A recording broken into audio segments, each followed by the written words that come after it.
Hi everybody and big welcome to cEDH TV gameplay. This time as always, me, Pontus and Rhetoric. This time joined by Samurai from Off Meta Podcast.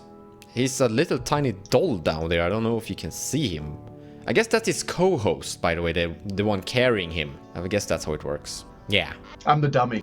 Link in the description below of the video if you want to take a look. Today we're playing the Celestial Toymaker. This is a fact or fiction deck with a lot of clones and of course the Thassa's Oracle. We're looking to control out and stack the board just a little and make our opponents go so low they can't even play the game. Our channel likes frogs, especially illegal frogs, while we're previewing Bloomburrow and other cards. So this is a frog food chain deck. Pretty simple package. We're trying to get Mistala Griffin and other objects into exile using food chain through a Bant shell. So should be fun to play and try out. I am playing the new bunny. It's really cool that we have something like a potential cEDH bunny commander, but this is token focused, so we're playing every kind of thing that is generating a token somehow. Now this is first and foremost a very new concept, so how this deck is going to be finalized is very hard to say.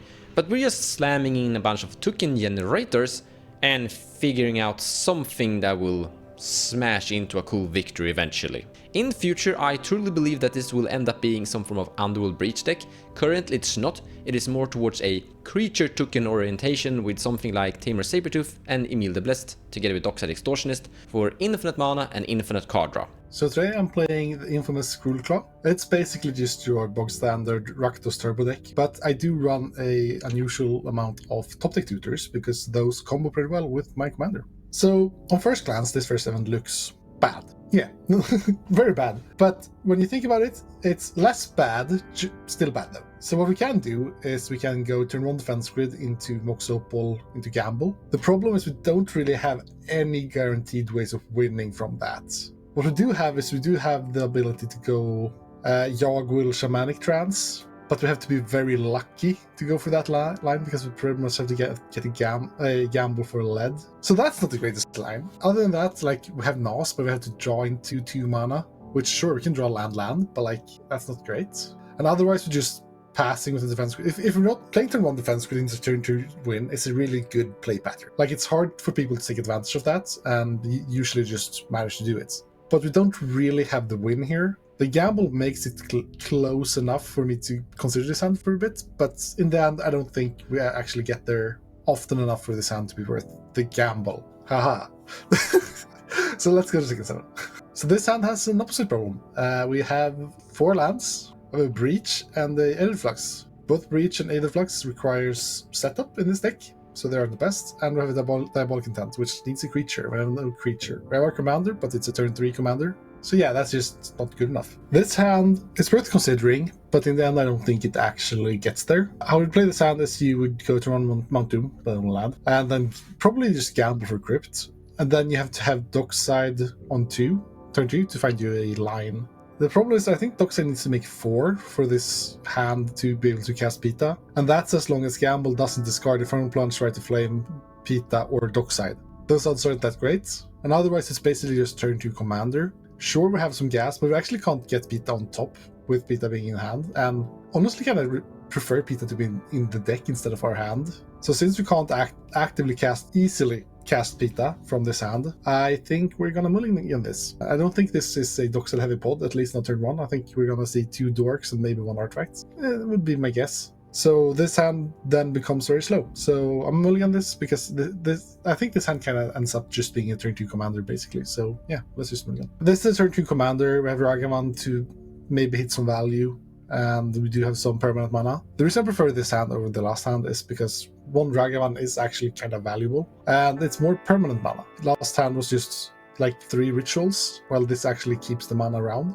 It's still not the best, so I could kind of see mulliganing this. Like, our dream hand would just be like land, Jewel Lotus, Imp Seal, or like Ram Tutor, like any top deck tutor for 1. Because that's just a turn 1 commander, turn 2 win. So we could mulligan harder to find that, because like this 5 is kind of a 4, almost kind of a 3. You know what, you know me for mulliganing. We're mulliganing harder. This is a fun hand to draw on a 4. Let's go to 3. Fun. Would you look at that? I told you I only needed a 3. Land, Jewel Lotus, top deck tutor. That's all you need, right? I'm so good at this game. This is amazing. If this was a 4, this is crazy with the D-spot as well. That's a crazy 4. So yeah, let's see if they have counter spells on my turn too. Or if I win. That's really funny. This hand is not bad, but it's also not great, and I want something that explodes more powerful than this, so we're going to take a friendly mulligan. Birthing Pod, Lightning Bolt, Eternal Witness. With Chromox we have Commander turn 2, but we don't have a token generator here. I think I'm going to mulligan this anyway. I want to have a early token generator actually, when I think about it. Ragavan, Survival of the Fittest, that will assemble our combo. Draenite Magistrate, Recruiter of the Guard. I think I'm going to bottom Code of Calling, because the amount of green creatures currently here is rather low. Bottom that, and we're keeping this. So we will have a turn 1 Ragavan into a turn 2 commander, and from that point Ragavan will start to create some tokens, and Draenite Magistrate to slow down the game, and then use Survival of the Fittest to find our combo and finish off the match. We do have Worldly Tutor, which would let us pick up, hopefully fetch up one of the pieces that we need for the combo, though I'm not sure. I mean, I could do something reactively to this, or maybe just throw down like Esper or something like that. I'm trying to decide, like, I wouldn't even have affinity when I would do this, so really I'm looking at 2 lands and maybe, or 2 mana sources and Sylvan Library, but I think we should just go for a bit more gas. Why not? Let's go ahead and pitch. Llanowar Elves, turn 2 Rhetoric, which is not bad. We don't have much interaction. We do have Summoner's Pact, which is kind of interesting to keep as well. I'm gonna go for get a 6 actually. Chain of Vapor, that's solid, but not really the best for what we need. I kind of think I should have kept the last hand because of that Rhetoric. We could have thrown it down, but such is life. I don't know. I think I'm just going to go to 5. This is a serviceable hand. We have a mana dork, as we've been seeing throughout all of these. So this hand is heck no, because there's no land. There's a mana crypt, but we are not a colorless deck, so this is a no. Also a no, 1 lander is not going to get us there, especially being Tundra, and there's no card advantage engine in this hand. So we're going down to 6. Let's go. This is probably a definite keep, because we have Imperial Tutor, Imperial Seal, Jeweled Lotus. We have basically 3 tutors in a row with our commander. We can manipulate that top of our library. This is a turn 2 Toymaker with a tutor. This seems really, really strong. Typically, I would put Force of Negation to the bottom and keep Dauntless, but since we've got 2 green decks that are heavy on the creatures and light on rocks, I don't think that's a smart decision in this game. I mean, I think I should keep the Force of Negation and get rid of the Dauntless. This card is good against Pontus, but Pontus has already mulled pretty low, and I don't think I need to focus on him as much as I need to be progressing the state. And having a Force of Negation for a Food Chain or a Bolus's Citadel off Pontus, this makes sense to me. So we're going to go ahead and click this and move to the bottom of the library. This is a very good hand.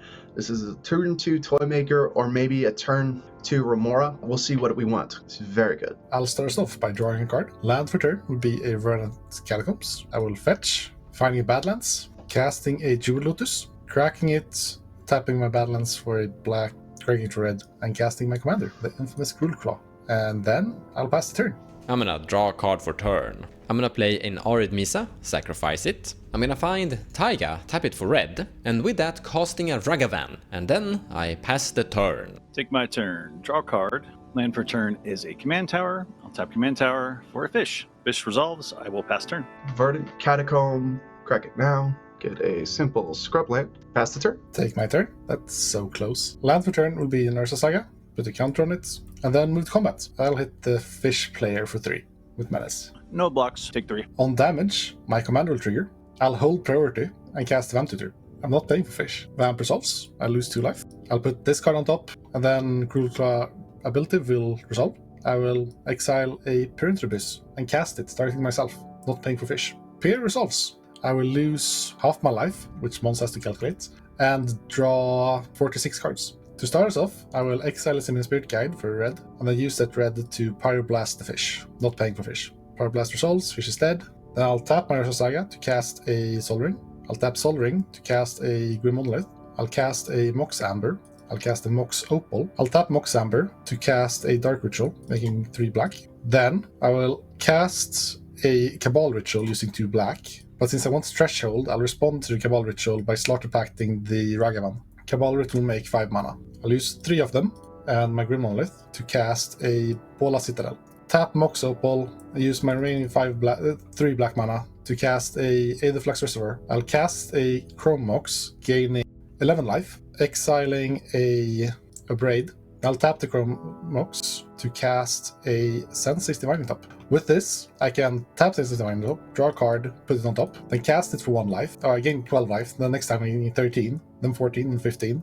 And gain enough life to just activate the Aetherflux Reservoir and kill all of my opponents. Good game. Well, that was a very cruel game. It felt like someone stole it from me. So I want a game 2 to catch the thief. So on this game, the dice have been kind to me, and I'll be going first. Maybe I'll get to a turn 2 this time. Play this land and pass. I was lucky being second time again, so draw a card. Let's go with a play toe and pass. I'll draw for turn. Land for turn will be a tapped Peat Bog, and then I'll pass my turn. Take my turn. Draw a card. City of Brass into play and pass. End of Rhetoric turn, I'm going to play an Enlightened Tutor. We're going to search for a simple card. My turn, land for turn, will be this Cavern of Souls. We'll name Rogue, and then I'll play a Mana Crypt. That'll be my turn. I'm gonna draw a card. I'm gonna play this Rosy Cotton of the South Lane. When this comes into play, I will create a food token. And whenever you create a token, I get to put the +1/+1 counter of one of my creatures. Now, food seems useless, but commander incoming eventually, and then boom. Here, I pass. Go to my turn. Land for turn would be a Blood Crypt. I'll take 2 damage. Then I'm tapping 3, using 1 counter from my Peat Bog to cast my commander, the Infamous Cruelclaw. And with them in play, I'll pass my turn. All right, for my turn, I fetched up a Verdant Catacomb, or I played Verdant Catacombs, fetched up a Tropical Island, and from there, be sad and pass. A simple little fairy mastermind. Let's start getting in with some damages on Pontus. Let's keep open some mana so we can activate. Let's have some fun. Go to my turn. We'll go to combat. We'll attack Pontus for 2 in the air. No blocks, take 2. Dream come true. I'll pass my turn. I go to mine, draw a card, play this Plains, and I will tap out for the 1 ring. I'll tap it, draw a card, and I will pass the turn. Go to my turn. Land for turn will be an Ursa Saga, and then I will go to combat. I will swing my commander at, Samurai. Oh, I get what I deserve. I'll take that hit. I hit you, you hit me. We're the only black decks in this family. Me dealing combat damage will trigger my commander. And I think we've seen this before. Sacrificing my Peat Bog, 1 black floating, cast a Vamp Tutor. Oak mana, 2 colorless for an op agent. You know my commander's a rogue? I will respond by taking a damage, tapping both lands, casting Archivist of Ogma. Yeah! I love that guy. Archivist of Ogma resolves. Op agent resolves. Then my Vamp resolves. Woo. I want your Bolas's Citadel. Okay, and then my commander trigger still happens. So let's start flipping. We'll flip into a Sense Divining Top, and I will cast my top. I'll tap Ursa Saga to activate top and look at the top 3 cards from my library. Okay, these are indeed cards. So what I was looking for is basically if I can win off this Final Fortune, and the answer is almost. If the feedback was still around, I think we might get there. We're low on mana because we need to resolve Long Goodbye and Insidious Streams, which is 6 mana. We have 2.5. So yeah, we can't actually do it right now. The follow-up problem is that we don't really want to wheel right now. We could, but I think we actually have higher chances of winning if we don't wheel right now. So then the question becomes, what do we keep? And I think this just tells me that we wanted to cast Chrome Mox. Ragavan is really good because we wanted mana to ramp, but we kind of want to keep up the Orcish Bowmasters. I think with that knowledge, I think we're actually exiling Final Fortune here and keeping Orcish Bowmaster on top. So we'll be putting Gamble on the bottom, Long Goodbye, and then Bowmaster, and then recasting a Chrome Mox, exiling Final Fortune. Chrome Mox resolves, and I will exile a Ragavan, sadly, and then I'm passing turn. At the end of Pontus' turn, I'm going to pitch Noxus Revival to cast a Force of Vigor. I'll target the Mana Crypt and the Chrome Mox on Pontus' end. I'm gonna Force of Negation. I'll pitch a Phyrexian Metamorph. Yep, those Modern Horizon forces. Take my turn. We tried to get rid of 1 Mana Crypt, and we drew another one, so we will play this Mana Crypt, tap 2 to cast Bloom Tender, and I will pass turn. Play this Auto Aura and tap 3 and cast my commander. This is gonna be legend. Wait for it, Dairy.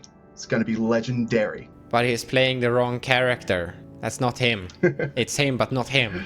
I'm gonna untap and draw a card and lose 1 life to the One Ring. I will begin by activating the One Ring. In response to activation, I will activate Sensei's Divining Top to draw a card, put top on top, and then still in response to the One Ring, I'll tap 2 to cast the Orcish Bowmaster. I have 3 choices of 1 CMC or 1 toughness creatures, but I'm actually gonna kill the Bloom Tender because the Fair Mastermind will kill itself, basically, giving away 1 card this way, but I think it's fine. So killing the Bloom Tender on ETB. Then I draw 2. Drawing 2 triggers Orcish Bowmasters twice, and triggers the Fair Mastermind. I'm gonna kill the Fair Mastermind with the trigger. And then with the 2 triggers from One Ring, I will kill the opposition Indians. Well, I don't have any problems with any of that, so yeah, gone. I'm gonna cast an Arcane Signet, losing 2 life. I'm gonna play a Scalding Tarn and sacrifice it as Oppo is gone. I'm gonna find a Taiga. I'm gonna pay exactly 4 mana, getting my green from Taiga and Arcane Signet for this very big Arasta the Endless Web. That is a ultimate casual card, but right now it is going to produce tokens, and I don't care whatever tokens I get, I like them all. All tokens are great. Yeah, whenever you guys cast instants or sorcerers, I get tokens. It's like a Rhetoric study almost. And here I pass the turn. Go to my turn. I will pretty easily just start by going to combat. I will swing a 4/4 at Samurai and the Cruelclaw at Rhetoric. No blocks. Nah, he's too pretty. No blocks. Combat damage will trigger the Infamous Cruelclaw, and I will flip into a Long Goodbye that will target Mons' spider. It actually can't target the spider, I just realized. So instead I'll target the thing that gives everything counters, because that's also scary. I have no idea what it does, but is this thing dying? Is that what you're saying? Yes, it's an uncounterable removal spell. Okay, it's dead. I get a bug, right? However, when you're casting that spell, I get this token first, and I will increase my spider by 1, and then this creature is dead.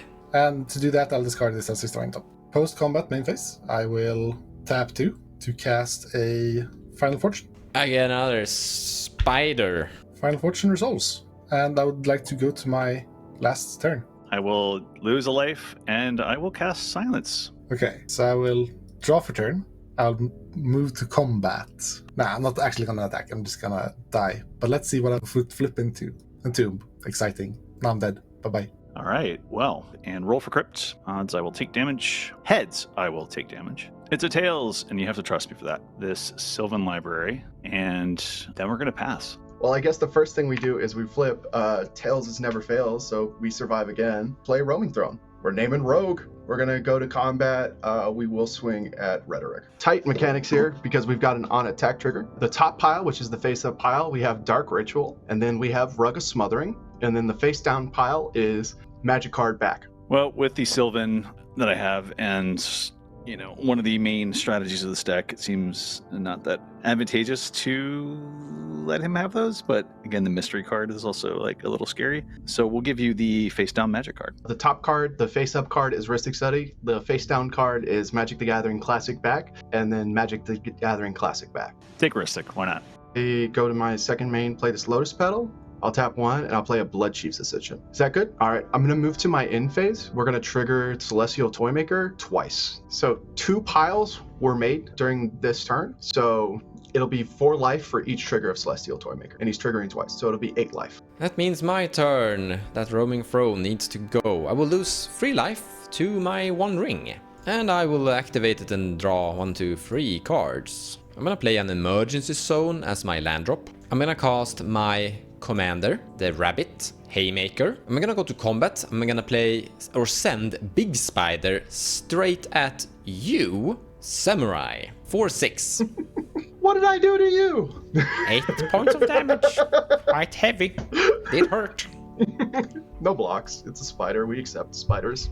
I'm gonna tap 1, 2, 3 mana here, using these 2 tokens with my commander to cast an Imperial Recruiter. I'm gonna find a Dockside Extortionist, to big surprise. Then 1, 2, tapping 2 tokens for 1 mana, tapping this one, and casting that Dockside Extortionist. I gain 6 treasures from the Dockside Extortionist ETB trigger. And here I will pass the turn. I have a Blood Chief's Ascension trigger, so I'll get another counter. End of your turn, I will lose a life and tap make a blue from City of Brass. Cast a Mystical Tutor. I will get a spider. Finding this card, Eldritch Evolution. And we will go to our untap. Heads, I will take damage from Crypt. Let's go to the coin flip. Heads. All right, 3 damage. And then I have my Sylvan Library trigger. I'll draw 3 cards. So I will take the 2 extra cards and take 8 more damage. Because why not? You found Eldritch Evolution. You only have 1 creature. So I'm gonna tap these 2 treasures, or tokens, and cast Lightning Bolt on your Archivist of Ogma, removing your options for your Eldritch Evolution. Yep, that's fine. And for turn is a mana confluence, Take a damage, tap Tropical Island and Mana Crypt, and cast a Machine God's Effigy, and make a copy of Dockside. No. Yeah, that's good. You get it. I am not sacrificing any of my 5 treasures. I'm super greedy. I'm not sacrificing my 1 Lotus Petal because Mont has 6 treasures, and if he's not willing to sacrifice 5 treasures, 1 Lotus Petal doesn't matter. So we will tap this for a blue. We will go down 2 treasures, Go to 10 treasures. We'll cast Helga, Skittish Seer, and we'll sacrifice Helga as an additional cost and cast Eldritch Evolution. Into Swansong, targeting Eldritch. Go down to 6. I'll cast a Veil of Summer. So I will make a bunch of tokens here, and I will tap 3 of those to draw a card with Commander. But I'm passing on this eventually, now. Great. Veil of Summer resolves, so I will draw a card, Eldritch Evolution, and go fetch up a creature. That is, so we did 3 with Helga, so we can go up to 5. We're looking at. Found Miss Hologriffin. Gonna tap City of Brass, pay life, and go down 2 more. Cast Food Chain. In response to your food chain, I'm gonna tap 2 of my treasures to cast a Silence. Shh. Down to the wire. We'll go down 1, and I'll give you an offer you can't refuse. I don't have any tricks against that, so yeah, you will counter my silence. And I will get... hey, I get treasures! That's mana for me!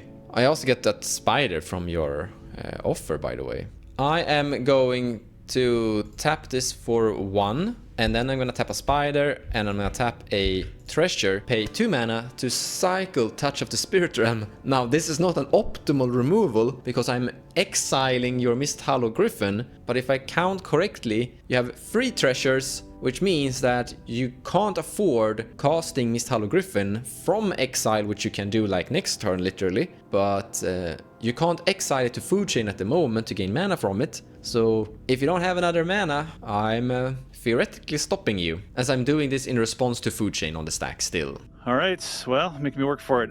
Miss Hologriffin will go to exile with Touch of Spirit Realm. We'll go down 1, and I'll cast an Esper Sentinel. That will literally do it. So I'm going to tap 3 of my treasures, draw a card, and hope to draw a... Nah, didn't draw Naturalize or 1 mana destroy target enchantment. You get it. I didn't draw Force of Vigor or anything that can destroy your Food Chain. So yeah, you got it. We got there. What we're going to do now is to the Food Chain ability, and we are going to sacrifice Esper Sentinel, which gives us 2 mana. And then we have 2 left from our treasures. So once we sack those, we will be able to cast Miss Hologriffin from exile. And because we have Food Chain, we can do this an infinite number of times to get enough, basically, mana for creatures and things of that sort. Once we do that, we can cast Helga, and then we can continue doing Miss Hologriffin as well to basically draw our deck. Because as Helga says, whenever you cast a creature with mana value 4 or greater, draw a card, gain a life, put a counter. And then at the very end, once we've drawn our deck, we can cast Thassa's Oracle to win the game. GG's. Frogs are great. Frogs forever. This was a very long, brutal match with some new commanders. Hope you enjoyed this video. If you enjoyed cEDH in general and maybe want to listen to a podcast, don't forget to once again take a look at Samurai's podcast Off Meta. Also, if you enjoyed the music in this video, Rhetoric actually made it. There's a link if you want to listen to a longer ambient 60-minute version while you're studying or something of the sort. Regardless, take care guys, and we will be back as usual next week.